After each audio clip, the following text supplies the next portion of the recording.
संघ लोक सेवा आयोग, union public service commission.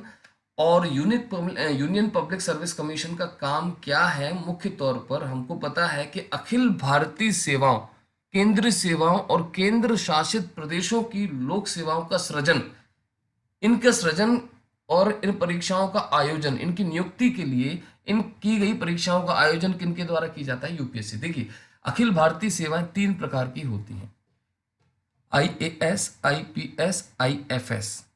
Indian administrative services, Indian police services, Indian forest services. इनके लिए परीक्षाओं का कंडक्ट कौन कराता है? UPSC, union public service commission. लेकिन बच्चों, दूसरी बात याद रखने के लिए, अभी हम संविधान, ये भी एक संवैधानिक संस्था है जिसका उल्लेख भाग 14 में, देखिए चुनाव आयोग का उल्लेख था भाग 15 में, ठीक है, ये आप याद रखना। अभी जो हमने इलेक्शन कमीशन पढ़ा उसका उल्लेख भाग 15 में था, लेकिन संघ लोक सेवा आयोग का उल्लेख है भाग 14 में। और ये आर्टिकल है 315 से लेकर 323, 315 से लेकर 323 और 324 से लेकर 329 क्या था? भाग 15, उसमें क्या था? Election commission of India. Very good. तो अब हम पढ़ने वाले हैं आर्टिकल नंबर 315 से 323। इसको पढ़ने से पहले हम ये जान तो लें कि ये यूपीएससी हमारे भारत देश में आया कैसे, ये शब्द आया कैसे, कहाँ से शुरुआत इसकी हुई। तो हम शुरुआत करते हैं बच्चों, जब हम देखिए, अंग्रेजों से पहले तो राजाओं का शासन था, कोई कोई परीक्षाएं होती ही नहीं थी। तो जब ये परीक्षाओं का आयोजन हुआ होगा तो ये हुआ तब था जब अंग्रेज आए, ईस्ट इंडिया कंपनी आई। तो उस समय ये ईस्ट इंडिया कंपनी क्या करती थी, इनका जो डायरेक्टर्स लोग होते थे, यानी कि जो निदेशक मंडल होता था, वो खुद ही चुन लेता था कि भाई कि ये बंदा है, ये लोक सेवक बन सकता है, या उसमें उनको कुछ योग्यताएं दिखाई देती थी, तो वो ऐसे ही डायरेक्टर लोग ही, यानी कि उनका निदेशक मंडल ही चुन लेता था कुछ लोगों को, और फिर उनको ट्रेनिंग के लिए वो लंदन भेज देते थे। कहाँ पर भेजते थे? हैलीबर्ग एक इंस्टीट्यूट था, वहां पर प्रशिक्षण के लिए उनको भेज दिया जाता था। और फिर बाद में प्रशिक्षण के बाद वापस इनको भारत बुलाया जाता था कि भाई कि अब आप पब्लिक सर्वेंट बन गए हो। तो ये एक प्रक्रिया थी, ठीक है, और यही चलता आ रहा था। लेकिन क्या हुआ, 1854 में एक सज्जन थे लॉर्ड मैकाले, लॉर्ड मैकाले की अध्यक्षता में एक समिति बनी, और लॉर्ड मैकाले ने कहा कि भाई साहब, ये जो निदेशक मंडल के थ्रू आप लोगों का चयन करते हो ये ठीक नहीं है, इसके लिए कोई ऐसी परीक्षा का आयोजन होना चाहिए जिससे हमें विशेष योग्यता प्राप्त लोग मिल पाए। तो ये शब्द आया, विशेष योग्यता प्राप्त। हम कैसे परखेंगे कि किसी व्यक्ति में विशेष योग्यता है कि नहीं? इसके लिए हमें किसी प्रणाली की आवश्यकता है। तो उन्होंने बोला किसी परीक्षा प्रणाली की हमें आवश्यकता है, तब हमें अच्छे अनुभवी और योग्य लोग मिल पाएंगे। तो योग्यता आधारित आधुनिक सिविल सेवा की अवधारणा सबसे पहले 1854 में आई। कौन लेके आया? Lord Macaulay. और इनकी रिपोर्ट की भाई माना गया, और 1854 में ही एक सिविल सेवा आयोग का गठन कर दिया गया। कहाँ कर दिया गया? लंदन में। भाई उन्होंने बोला कि भाई, रिपोर्ट में क्या कहा गया, मैंने जो बोला, रिपोर्ट में कहा गया कि ईस्ट इंडिया कंपनी की संरक्षण आधारित प्रणाली के स्थान पर प्रतियोगी परीक्षा द्वारा प्रवेश स्थायी सिविल सेवा प्रणाली लागू की जाए। प्रतियोगी परीक्षा द्वारा भाई कोई स्थायी ऐसी प्रक्रिया लागू कर दी जाए जिससे हम इसको बार बार लागू कर सकें। तो इन्हीं बातों को याद रखते हुए 1854 में एक आयोग का गठन हुआ, और अगले साल से 1855 से परीक्षाएं शुरू हो गई। और याद रखना, 1855 से जो परीक्षाएं शुरू हुई उनमें न्यूनतम आयु 18 वर्ष रखी गई और अधिकतम आयु 23 वर्ष थी। और ऐसा मानना था कि ये आयु वर्ग ऐसा होता है, 18 वर्ष से लेकर 23 वर्ष के बीच में उनका मानना था कि हम मोरल वैल्यूज को उनके अंदर डाल सकते हैं। तो न्यूनतम आयु 18 वर्ष व अधिकतम 23 वर्ष रखी गई। देखिए, स्टार्टिंग में परीक्षा का आयोजन सिर्फ लंदन में ही होता था, हिंदुस्तान में नहीं होता था। भाई, हिंदुस्तानी कितने लोग लंदन में परीक्षा देने जाएंगे?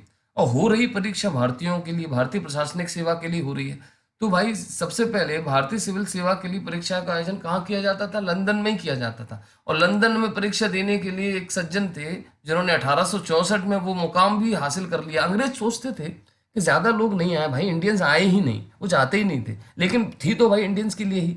तो रविन्द्रनाथ टैगोर के भाई थे सत्येंद्रनाथ टैगोर, ये पहले भारतीय बने जिन्होंने 1864 में सिविल सेवा की परीक्षा पास की। इनके 3 साल बाद 4 और लोगों ने भी ये परीक्षा पास की। इस दौरान हमारे भारतवर्ष ये कहता रहा कि भाई इन परीक्षाओं को हिंदुस्तान में कराइए। ताकि और भी जो भाई योग्य बच्चे हैं, जो लोग योग्य युवा हैं, वो शामिल हो पाए प्रशासन में। लेकिन सरकार चाहती ही नहीं थी कि ज़्यादा हिंदुस्तानी इस परीक्षा में शामिल हों और इन पदों पर जाएं।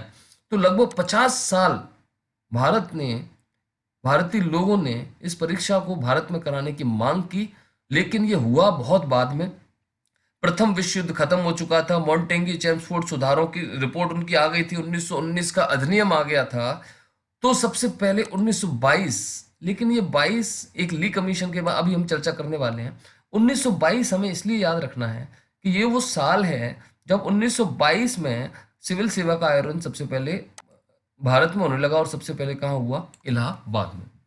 तो 1922 में पहली बार ऐसा हुआ जब सिविल सेवा का परीक्षा का आयोजन भारत में हुआ, और ऐसी पहली जगह बनी इलाहाबाद। बाद में जब ये संघीय लोक सेवा आयोग बन गया तो दिल्ली में भी ये एग्जाम होने लगा, लेकिन ये बहुत बाद में हुआ।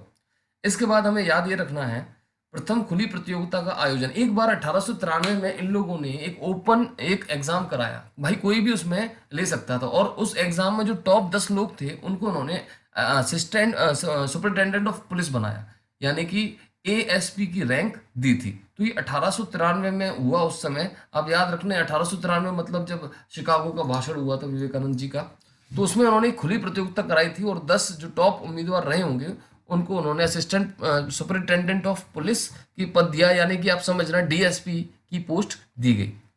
वर्तमान अध्यक्ष प्रोफेसर डॉक्टर प्रदीप कुमार जोशी अभी वर्तमान अध्यक्ष हैं, और जो मैं ली कमीशन की बात कर रहा था वो यही है।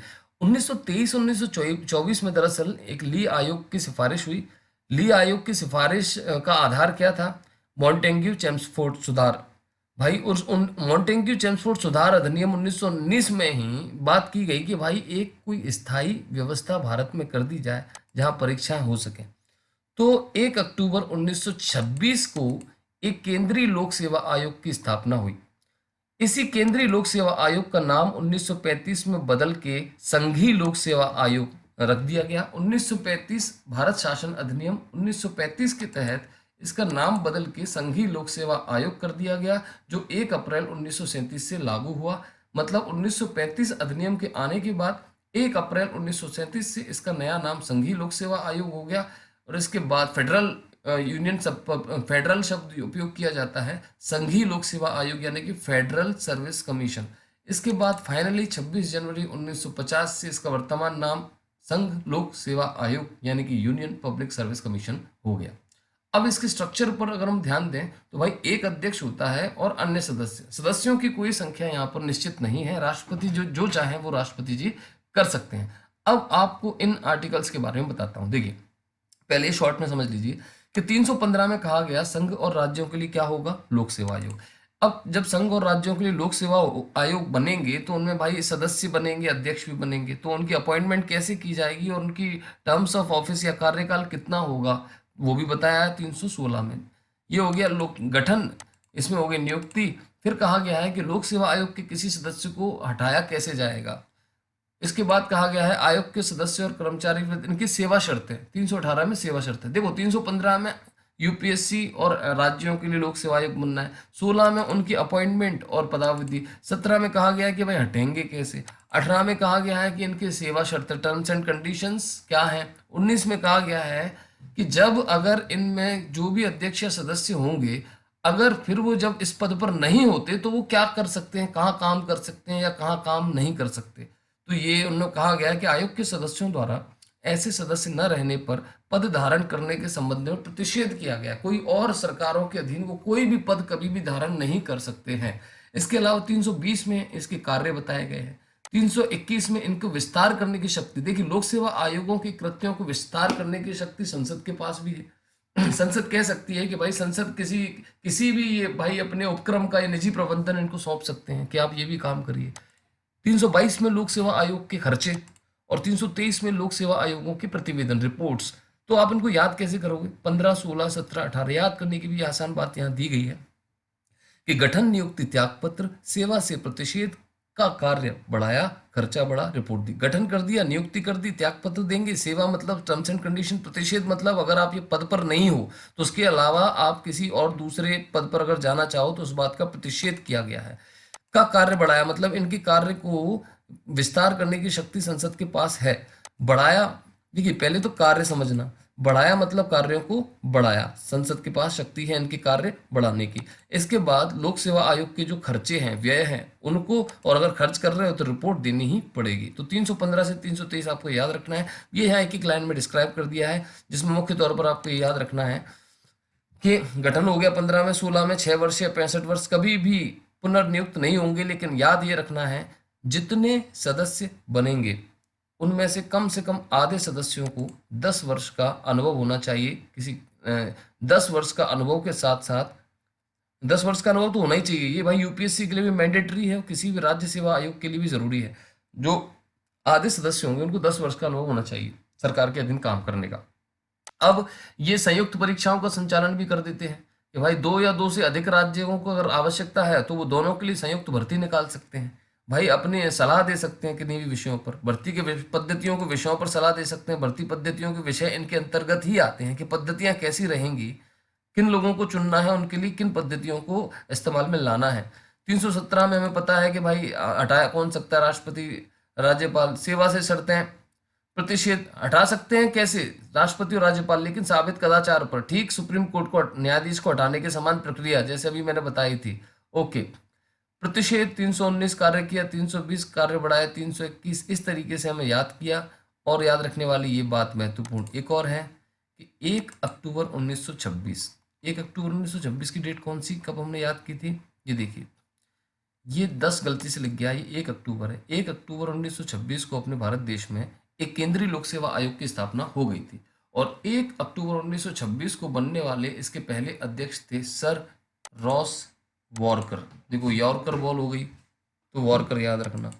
तो सबसे पहले सर रॉस वॉरकर, सर लगाओ ना लगाओ, रॉस वारकर बोल लो, कोई दिक्कत नहीं है, रॉस वारकर, यॉर्कर।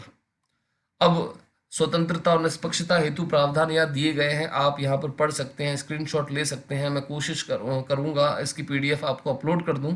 तो ये मैजिक नोट्स का एडिशन है। अगर आप चाहते हैं कि आपको ये मैजिक नोट्स मैं कुरियर के माध्यम से उपलब्ध कराऊं तो आप यहाँ दिए गए नंबर पर संपर्क कर सकते हैं और इसका चार्ज बहुत मिनिमल है। ये 10 पार्ट में मैजिक नोट्स उपलब्ध है। एमपीपीएससी का पूरा सिलेबस बहुत कम कंसाइज, बहुत कम पेजेस में, और बिल्कुल सारी इंपॉर्टेंट चीज़ें आप तक पहुंचेंगी। और इसके लिए आप संपर्क कर सकते हैं। मैजिक नोट्स का 5वां एडिशन है ये, इससे पहले 4 सक्सेसफुल एडिशन इसके आ चुके हैं। इसका 5वां एडिशन बिल्कुल नए सिलेबस पर आधारित ही बनाया गया है। देखिए आगे बढ़े, ये बात हर कोई याद रखना कि यूपीएससी अपनी एनुअल रिपोर्ट राष्ट्रपति को देता है। राष्ट्रपति क्या करता है, उसको संसद के दोनों सदनों में पेश करता है। अगर यूपीएससी ने कोई सिफारिश की है तो उसकी सिफारिश को नजरअंदाज नहीं किया जा सकता। अगर सिफारिश नहीं मानी जा रही है तो नहीं माने जाने के कारण स्पष्ट करने चाहिए या फिर मानना उनको चाहिए। तो यूपीएससी के कार्यों के विस्तार करने की शक्ति संसद के पास है, जैसा कि मैंने अभी आपसे कहा था। और ये यूपीएससी के कार्य कि भाई क्या क्या कार्य हैं, कि भाई अखिल भारतीय सेवाएं, केंद्रीय सेवाएं और केंद्र शासित क्षेत्रों की लोक सेवाओं में भर्ती है तो परीक्षा का आयोजन कराना, ये सिंपल से कार्य हैं। जब भी कार्यों पर प्रश्न आएंगे, जैसे प्रश्न पूछा गया इनके कार्य कौन कौन से हैं या कौन से कार्य नहीं है, 1 2 3 4 में आपको तुरंत समझ में आ जाएगा कि भाई भर्तियों के लिए क्या क्या काम है। तीनों चारों चीज़ों की अपन ने बात की थी, इनको एक बार और पढ़ लेंगे कि संयुक्त लोक सेवा आयोग की स्थापना कर सकता है, राष्ट्रपति को सलाह दे सकता है, भर्ती तरीकों के बारे में सलाह दे सकता है, किन किन मामलों में सलाह दे सकता है, ये 4 चीज़ें लिखी हैं। इस तरीके से यूनियन पब्लिक सर्विस कमीशन के बारे में हमने बताया था। अब आता है मध्य प्रदेश लोक सेवा आयोग, जिसमें ज़्यादा कुछ आपको परेशान होने की आवश्यकता नहीं है कि मध्य प्रदेश लोक सेवा आयोग एक स्वतंत्र संवैधानिक संस्था है। सबसे पहले याद रखने वाली बात, ये एक संवैधानिक संस्था है, संवैधानिक संस्था है। और इसका उद्देश्य क्या है, इसकी भूमिका क्या है, इसकी दोहरी भूमिका है कि धूर्तों को सेवा से बाहर करना और दूसरी भूमिका है कि योग्य व्यक्ति को सेवा में लाना। अब देखिए 1919 में जो अधिनियम आया ली कमीशन, उसी की सिफारिश में सबसे पहले 1926 में एक केंद्रीय लोक सेवा आयोग की स्थापना हुई। ये हमने आपको थोड़ी देर पहले बताया। और 1935 अधिनियम के तहत संघीय लोक सेवा आयोग का दर्जा देने पर इसके कार्य क्षेत्र में विस्तार हुआ। इसके साथ ही राज्यों में लोक सेवा आयोग स्थापित हुआ 1935 के अधिनियम के बाद ही। मध्य प्रदेश में 1956, भाई मध्य प्रदेश 1956 में गठित हुआ, तो 1956 में इंदौर में एमपीपीएससी का गठन किया गया, जिसका मुख्यालय इंदौर में है। अब इसमें याद रखने वाली बात क्या है कि भाई इनके सदस्यों की संख्या क्या है, राज्यपाल निर्धारित करेंगे। और पदावधि क्या है, 6 वर्ष या 65 साल, जो भी। सेवा शर्तों का निर्धारण राज्यपाल के द्वारा होता है, जिसमें कार्यकाल के दौरान कोई अलाभकारी परिवर्तन नहीं हो सकता। जो भी हमने अनुच्छेद आपको बताए थे अभी 323 तक, 315 से लेकर 323 तक, उनमें सभी में नहीं के बारे में बताया गया है। 317 के तहत घटाया जा सकता है, जो हमने आपको बताया। 320 के तहत उनके कार्य बताए गए हैं। तो ये सिंपल सा एमपीपीएससी के बारे में था।